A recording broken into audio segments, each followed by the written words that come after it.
آج کے دور میں ایک عام مزاج یہ بنتا جا رہا ہے کہ ہر شخص اپنی خواہشات کے مطابق دین کو ڈھالنا چاہتا ہے۔ جو بات نفس کو پسند نہ آئے اسے قبول کیا جائے اور جو مشکل لگے اسے نظر انداز کر دیا جائے۔ آپ سوچیں کہ کیا دین ہماری مرضی کے مطابق ہوگا یا ہمیں دین کے مطابق اپنی زندگی گزارنی چاہیے۔ اسی لیے میں نے آج یہ موضوع چنا ہے کہ مطلب کا دین۔ اصل دین کو سمجھنے کے لیے بہت کچھ ضروری ہے۔ قرآن مقدس میں رب العزت ارشاد فرماتا ہے کہ ادخلوا فی السلم کافہ، دین میں پورے داخل ہو جاؤ۔ لیکن ہمارے ہاں نوجوانوں نے عوام الناس میں ایک آیت بہت زیادہ یاد کر کے رکھی ہوئی ہے کہ لا اکراہ فی الدین، بھائی دین میں کوئی جبر نہیں، دین میں کوئی کراہیت نہیں۔ تو وہ جس مقصد کے لیے ہے وہ آیت، اس مقصد کو تو ہم یاد نہیں رکھتے، اس کا اپنے مطلب کے لیے اس کو استعمال کرتے ہیں کہ جیسا چاہے یہ آیت پڑھی اور پھر استعمال کرنا شروع کر دیا۔ تو اس پر بہت زیادہ توجہ دینے کی ضرورت ہے۔ اعوذ باللہ من الشیطان الرجیم، بسم اللہ الرحمن الرحیم۔ ناظرین ضیاء حیات، السلام علیکم ورحمۃ اللہ وبرکاتہ۔ آج جو میرا موضوع ہے مطلب کا دین، یعنی دین کا مطلب نہیں بلکہ مطلب کا دین۔ آج ہم جب اپنے معاشرتی مختلف پہلوؤں پر نظر کرتے ہیں تو آپ دیکھیے کہ لڑکے جو ہیں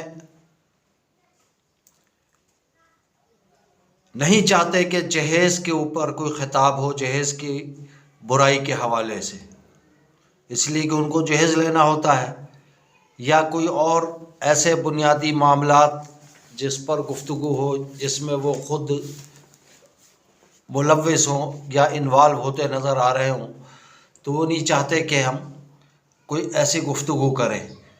جبکہ لڑکیاں جو ہیں وہ دوسری شادی کے فضائل نہیں سننا چاہتی، صرف میں اور میں۔ انہوں نے یاد کیا ہوا ہے کہ ساس سسر کی خدمت ہمارا فرض نہیں، دیگر معاملات ہمارا فرض نہیں، صرف شوہر کا فرض ہے کہ وہ صرف میری اور میری ہی ذمہ داری نبھائے۔ پھر دیکھیے کہ بھائی بہنوں کی وراثت کے حوالے سے کچھ سننا نہیں چاہتا، جبکہ بہنیں جو ہیں وہ بھائیوں کے ادب اور احترام کے حوالے سے کوئی ایسی تقریر یا خطاب سننا پسند نہیں کرتی۔ اسی طرح مالدار بالخصوص حرام خور لوگ حرام کی حرمت کے حوالے سے کسی بھی قسم کا خطاب نہیں سننا پسند کرتے، کیونکہ وہ ان پر ڈائریکٹ ہٹ ہو رہا ہوتا ہے۔ وہ چاہتے ہیں کہ مال حرام کے حوالے سے جو بھی آیتیں ہیں، احادیث ہے یا روایات ہے یا اقوال ہے یا گفتگو ہے وہ بالکل نہ کی جائے، تو وہ ان کو بالکل پسند نہیں۔ اچھا، مزدور طبقہ جو ہے اس کو محنت، مالک سے وفاداری اور جد و جہد کے حوالے سے کسی بھی قسم کی تقریر ان کو پسند نہیں آتی، نہ وہ موضوع اچھا لگتا ہے، نہ وہ چیز پسند کرتے ہیں۔ اب آ جائیے ملازمین کے جو مالکان ہیں ان کا، وہ چاہتے ہیں کہ مالکان کے حوالے سے جو شرعی حقوق ہیں وہ ان کو پسند نہیں آ رہے، نہ ان کو شرعی حقوق بتائے جائیں کہ ملازمین جو ہے وہ مالکان کے کس قسم کے حقوق ادا کر سکتے ہیں، اس حوالے سے وہ بالکل نہیں چاہتے۔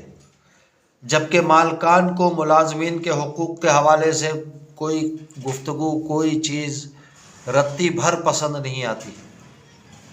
والدین جو ہے حقوق والدین پر چاہتے ہیں کہ گفتگو ہوتی رہے کہ والدین کے یہ حقوق ہیں، والدین کے یہ حقوق ہیں، والدین کے یہ حقوق ہیں، جبکہ ان کی اولاد جو ہے وہ چاہتی ہے کہ والدین کی تربیت پر اعتراض کیا جائے، ان کی ذمہ داریوں پر لمبا چوڑا لیکچر دیا جائے۔ اسی طرح ملک بھر کے کسی بھی ملک کے ہوں، میں تو یہ کہوں گا کہ جو شہری ہیں وہ اپنی ریاستی ذمہ داریوں پر لیکچر سننا پسند نہیں کرتے۔ وہ نہیں چاہتے کہ ہماری کیا ذمہ داریاں ہیں، ہم کیا حصہ ڈال سکتے ہیں حکومت کے ساتھ مل کر، ریاست کے ساتھ، ریاست کے کیا حقوق ہے اس کو پڑھیں، سمجھیں، سنیں۔ جبکہ ریاست جو ہے شہریوں کے شرعی حقوق سے لا تعلق رہنا پسند کرتی ہے، اور بس اپنے حقوق پر قرآن و سنت یعنی کتاب و سنت اور قرآن و حدیث کا پرچار چاہتی ہے۔ آپ دیکھ لیجئے کہ ہمارے معاشرے میں بگاڑ کی میرے نزدیک یہی چند مثالیں ہیں۔ اگر دین کو سمجھا جاتا تو رمضان المبارک میں کوئی مہنگائی نہیں ہوتی، کسی مجسٹریٹ کے، کسی ڈسٹرکٹ مجسٹریٹ کے، کسی اسسٹنٹ کمشنر کے دکانوں پر چھاپے مارنے کی ضرورت پیش نہیں آتی۔ اگر یہ سمجھا جاتا تو ہر چیز اصلی بک رہی ہوتی، کسی دکان پر یہ نہیں لکھا ہوتا کہ یہاں پر اصلی دودھ دستیاب ہے، یا اصلی گھی دستیاب ہے، یا اصلی شہد دستیاب ہے، یا اصلی مکھن دستیاب ہے۔ اسی طرح اگر ہم دین کو سمجھ رہے ہوتے تو آج کسی قسم کے خطاب کی، کسی قسم کے لیکچر کی، کسی قسم کی معاشرتی برائیاں ہمیں ہمارے معاشرے میں، گلی محلوں میں کہیں پر بھی نظر نہیں آتی۔ تو یہ میرا مختصر سا آج کا موضوع تھا۔ امید ہے کہ آپ کو یہ پسند آئے گا۔